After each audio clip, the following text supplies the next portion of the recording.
Warning: tonight's story takes place upon a true event. These events hold demonic possessions, hauntings, and even deaths.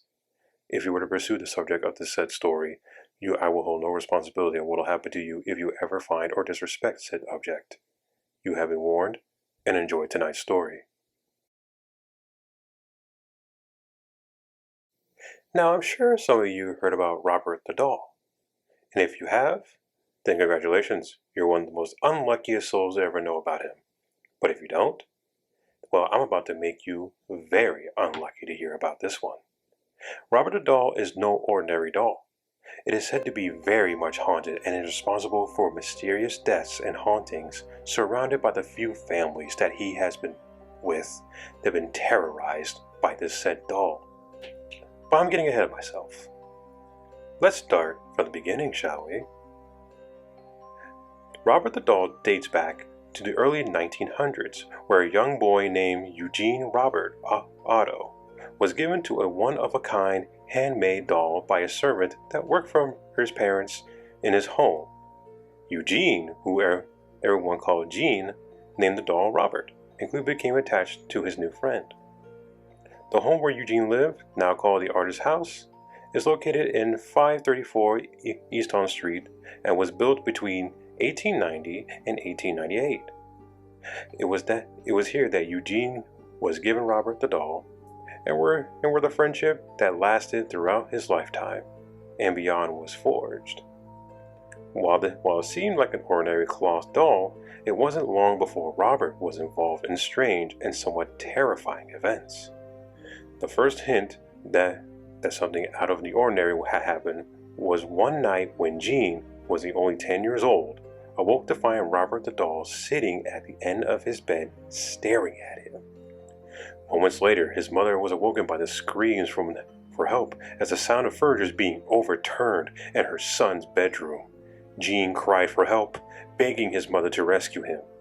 When she finally was able to wrench the locked door open, she saw poor Gene curled up in fear on his bed, his room in shambles, and Robert the doll sitting at the foot of the bed.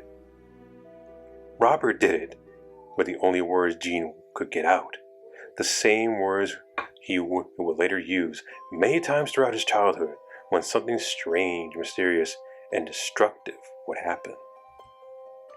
Nobody knows for sure why or how his child plaything could really wreak havoc on a child's bedroom and do anything at all.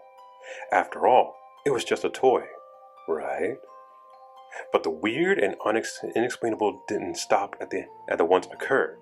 Gene's parents would often hear their sons upstairs talking to the doll and getting a response back in a total different voice. They report seeing the doll speaking and witnessing his expression change. Giggling and sighting of Robert running up the steps and staring out in the upstairs window were also reported. Robert continued to live with Gene throughout his lifetime, and after Gene's parents died, he moved back into their home with his wife, Annie. Gene decided that the doll needed a room of his own, and placed him in the upstairs room that had window overlooked the streets. Anna felt uneasy with Robert in the house, and although she couldn't put a finger on it, she wanted Gene to lock up the doll up in an attic where he could do no harm. Gene conceded, and once could imagine, Robert the doll was not happy with his new digs. Soon, visitors to the home heard footsteps in the attic, the sound someone packing back and forth, and a devilish giggle. Neighborhood children report seeing Robert watching them from the window in the upstairs bedroom and told accounts of the doll actually mocking them as they walked to school. When Gene heard this, he immediately went to investigate, knowing that he had locked Robert in the attic and there was no way he could be sitting by the window of the upstairs bedroom. But to his complete shock, when he opened the door to the bedroom, there was Robert, sitting in the rocking chair by the window. Gene locked up Robert back up in the attic several times, each time discovering him again sitting by the window in the same upstairs bedroom. Gene Otto died in 1974 And when a new owner moved into the house of East on Street, their 10-year-old daughter was delighted to find Robert the doll in the attic. But her delight ended soon when she claimed that Robert was alive and that the doll wanted to hurt her. She had woken often in the middle of the night screaming in fear and told her parents that Robert had moved about in the room. It wasn't long before Robert the doll was given away, and today he lives in Eastern Montello, Fort where visitors from all over the world come to see. So, the question is, was Robert really possessed? Many believe that the origin of Robert's evil lies in the one he originally gave him to Jean Otto, the servant who worked from Jean's parents.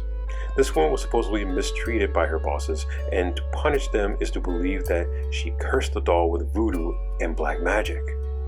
That might explain many mysterious and frightening experiences people have had with Robert the doll. But if so, wouldn't the haunting end when the owner died? No one really knows, for sure. But one thing remains consistent. Robert the doll continues to taunt and scare those who come to view him, especially guests to the museum who attempt to take photos. Many have reported their cameras becoming inoperable when they try to take the picture of the Robert, only to begin working again when they left the museum. Robert the doll sits inside the glass case, but it doesn't seem to stop him from inflicting fear and discomfort in the museum staff and visitors. Staff members have reported that Robert's facial expression changes, hearing demonic giggling, and have seen Robert put his hands up to the glass. You can find Robert in Eastern Martello Museum in Florida. Visitors are welcome to view Robert in his special case at the museum and, of course, encouraged to try and get a photo. Though most who tried have been unsuccessful. If nothing else, get a close look at Robert and watch him carefully. Try to catch a glimpse of him smirking at you, moving about in his case, or watching you as you watch him. Now, I'm going to be clear. Robert the doll is by no means just a doll. It's a very cursed doll, and it's very real. And I implore you to be careful if you ever were to try to find him. Because, what I can tell, you best ask permission from him in order to get his photo. Because if you don't, you're more than likely to get cursed. And some curses, well, let's just say some curses can end up being your last. Have a good night.